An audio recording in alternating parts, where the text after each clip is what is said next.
A man arrives in a small and desolate hot springs town. He remarks that it seems quiet, as if dead.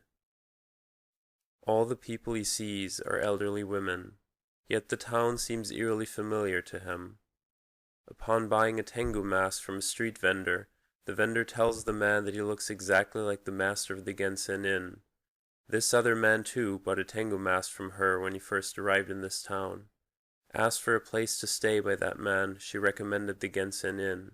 A flashback begins. In this flashback we see the second man arrive at the Gensen Inn, while the vendor recalls how it used to be managed by a woman with no relatives. The maid introduces the second man to that woman, who makes incomprehensible sounds as she cannot hear or speak.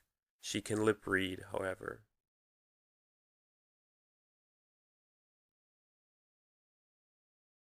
The man decides to take a bath, but he is dismayed to find that two women are already using it.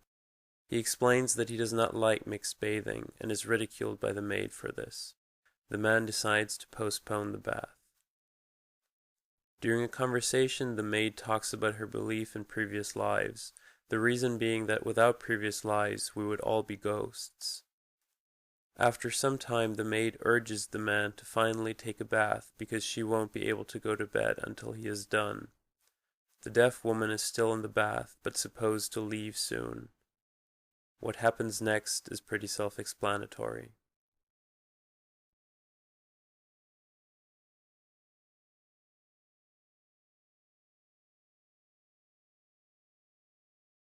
The man attempts to rape the woman, but after signaling her his desire to penetrate her, she writes on the wall the words, "In my room."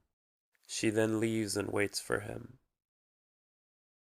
When the man arrives, he is wearing the tengu mask, and the flashback ends.